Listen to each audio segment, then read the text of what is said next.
Alright, Red Faction, let's just hop on into everything as we see it. Let me bring this over here real quick so I can read this properly for y'all. So, this week in Destiny, or as it's better known until new IPs drop, this week at Bungie. This week, This week at Bungie, the team heads down on the final shape and other Destiny-related shenanigans, while players continue to make their space grandma proud. Making Eva Levante proud during Festival of the Lost. Some stuff about last week. You can check it out there. This week, get ready to vault from orbit in this economy. Message from Raul and a quick chat about ghost mods. A ProdSec TSA to talk about boosting services. And global reach is getting more global. So, here is what is going to happen. Show of hands if you've been that guardian that has been jamming to some tunes while your friends organize a fire team, only to at the very end, last minute, the raid is about to start, and you remember you left something in your vault, and you need to drop by the tower. We get it, we do it too. If that's your hand we see waving around frantically, don't worry, we got some good news. Starting Season 23, you'll be able to access your vault from orbit. We're hoping to get this update will make it easier for Guardians to update the build ahead of the start of an activity. We are exploring additional areas to give more freedom to access the vault in game for potential future releases. We'll keep you posted. In the meantime, feel free to drop anything else Destiny related by heading on over to Twitter at Destiny2Team or Reddit under the same name. Or keep it old school and use the Bungie forums. Yes, because you're using the forums. Let me turn this down because this is like I know I am color my skin is fucking white, but damn, that makes me look so fucking bright. These Ghost Mods changes are full of spirit. We're talking a lot about economy changes over the past several months, and while more tweaks are on the way, we wanted to have a quick chat about the Ghost Mods while we're at it. We got the economy team over here to offer some insight into more changes ahead for Ghost Mods in Season 23. Take it away, our Ghostess with the mostess. Here's a look at the new energy cost for the below mods. So, combo detector is going from 1 to 5. Energy cost will be 1 from 5. Wombo detector is 2 from 6. Mobility will be 2 from 3. Resilience will stay at 2. Recovery 2 from 4. Strength 2 from 3. Intellect 2 from 4. So basically, allowing you to get more stuff while also making it so you can kind of get the most out of what you want. So if you want, you want to increase your glimmer gains, but it's like, I also want this, or I want combo detector with this. You can do all that now. So you have a lot more options to set up your ghost. Now we'll talk to Raul. A friendly check-in with Raul. When we brought up the pricing changes in the past, we've seen some mentions that it can be frustrating for Raul to just make changes happen while talking to him. Partially, there's a big stack of enhancement prisms, but the amount of enhancement cores is a little lower than desirable. We talked to the Cryptarch, and he assured us that the material fission was indeed possible, but the laws of thermodynamics necessitate a loss of matter, or something like that. He was saying a lot of science words. Long story short, starting Season 23, he can now break down one enhancement prism into 5 enhancement cores for 2,500 glimmer 3 times a week. Here's a full summary of these changes. So, for an enhancement prism, it would cost 10 enhancement cores, which is a cost of 25,000. Where previously it was 10,000. 3 purchases a week. 1 in Senate Shard, the prisms, that. Senate Ally, 10, and then the glimmer cost, 3 a week. Now you can get 5 enhancement cores for 1 enhancement prism for this much a week. Product security, them talking about, boosting services. All around the world, so ways for you to get in contact with the Destiny team and Bungie help through all the different channels from wherever you're at.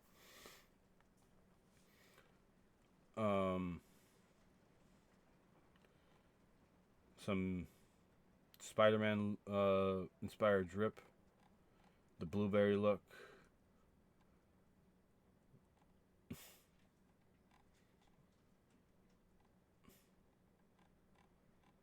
and a whole bunch of others. Pumpkin stuff. The very talented stuff there. Cosplay, Shaq's look. Rolk and I don't know what that is. A war beast look. Eris at home. Another Rolk. A bunch of other known issues. Some movies of the week for you guys. And some art of the week.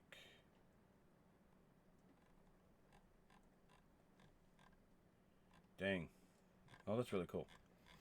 So, I think the one big thing I want to talk about when reading this all is more or less just this is just talking about the economy. Like having all these, allowing your ghost to get the most, work out of is going to be good. I think the only one that has seen a substantial change, I think is your prism harvests and your getting recovery and intellect. All these changes I think are good. Combo detector, okay, yeah, sure. The prosperity is staying the same. Modularity is going down, so that's cool. That's nice that you are able to do that. Just give us more slots. Like, there's not enough slots. Like, if you want to have, like, XP gains, then have, all the other ones, too. Like, I would like it if, like, I could have multiple of, like, have a resilience and then also have, like, a recovery, because, yeah.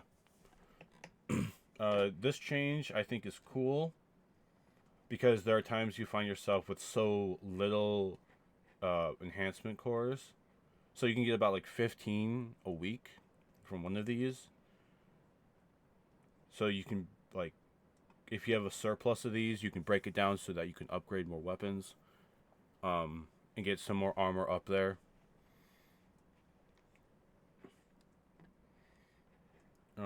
This I like. I like the fact that it's going down to 10,000 instead of being 50,000, and same with this from being to 2,500 instead of 10,000.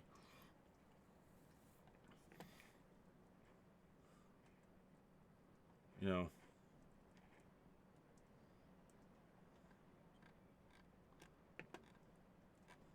the vault one I think is good.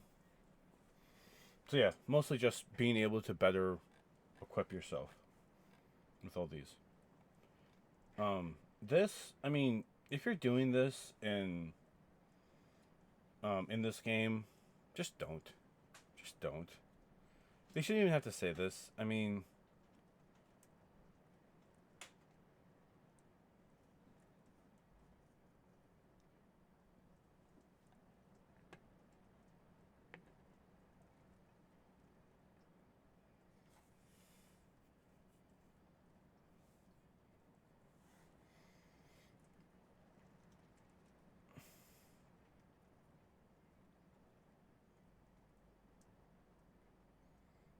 yeah. I mean, like, if you go to, like, if you're gonna pay someone for, like, to do this stuff, I mean, I get it. We all don't have time to play the game, but, like,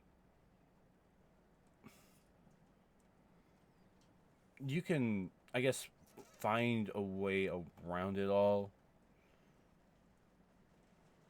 And there are people that do offer to do helps for a lot of this stuff, and they're willing to help you. So go to those people that are willing to help you, either in your clan or the creators that you follow.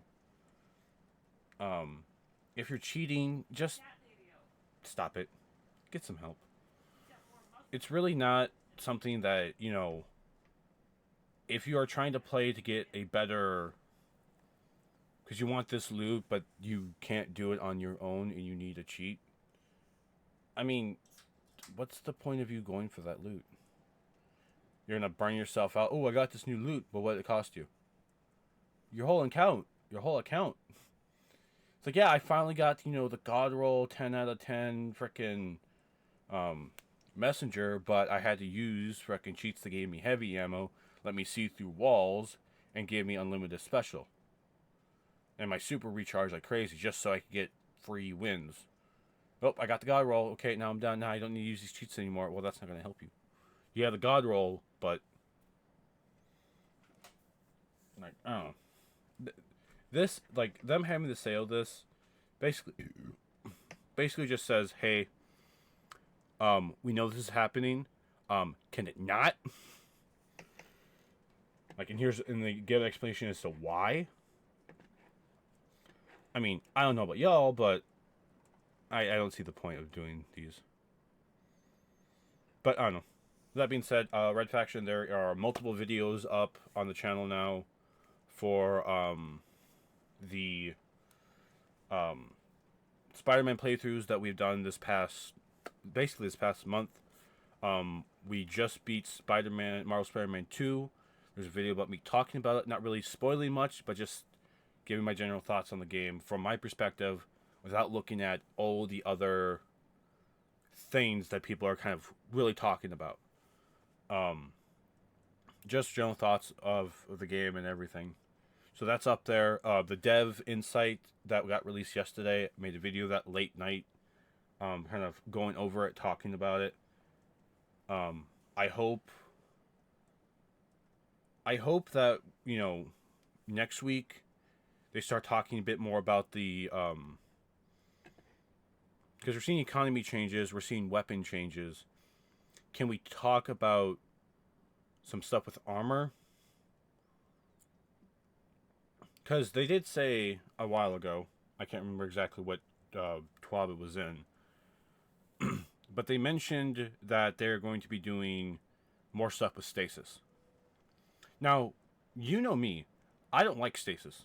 I do not like it. I do not like the fact that it completely took over PvP for a good portion of the year. Hunters, I'm looking at you. Yeah, you little shits. I'm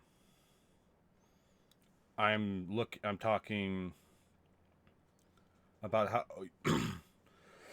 how about the whole behemoths just basically being like, yeah, okay, this is cool, but it's not useful. And then the stasis warlocks were like, I have a pole.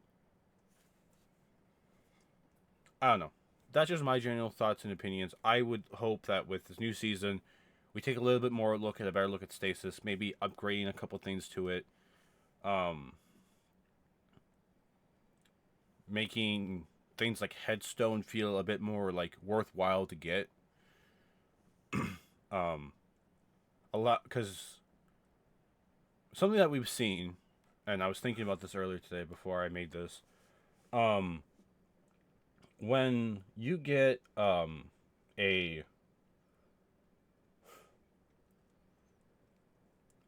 you get your super as a warlock, the super doesn't feel great. The hunter one feels great. The titan one isn't in the same spot as the warlock one. I don't see that many behemoths running around. Like, occasionally you see it, it's like, oh my god, wow, you exist. The stasis warlocks, I mean, we all know what they're using it for. Osmancy gloves, Bleak Watcher, Frost Pulse.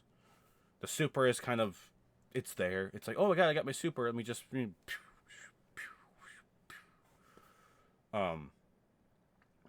I hope there's an exotic that will come out for the warlock that makes it either better or allows for some kind of change to the super. We already know that the new warlock super that's going to be coming out in Final Shape is going to be good. We know recently this season we got a new Titan exotic that basically made Burning Maul incredibly powerful as like a nice boss DPS where you basically just one slam and made consecration better. Basically, made the solar consecration and burning maul feel better. Golden gun users, I mean, you got Star Eaters, you got Celestial Nighthawk.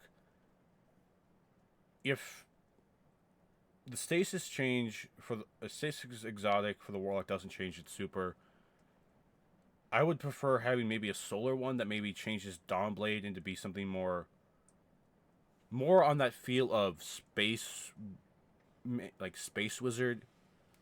Because we have regular Dawnblade, which is not bad in itself. It just doesn't feel right. You know, like it's great in PvE and in Gambit, but in regular PvP, it doesn't feel like it has that like that you need. You know, I mean, you're in the air, flying around. If you're on the ground and you're swinging the sword around, yeah, sure, that's cool, but leaves you open. I would want something that would like take it, and you can take it either take the sword and throw it, and it makes like a giant solar grenade. Um, or change it where it just you take it, and you just can fire off like giant volleys of the celestial fire melee from it. That will scorch enemies. That I think would be cool. You know, instead of the giant one single wave, it's like controlled, like how Chaos Reach kind of feels, where it's like a controlled burst of that. Something to think about, Bungie. I don't know, just throwing that out there. But Red Faction, that's enough for me. This is almost going to be like a 20-minute video. But with that being said, chat, I will see you on Monday. We are going to be doing more Destiny. Now that we got Spider-Man done. I gotta think of something to do on... Actually, wait.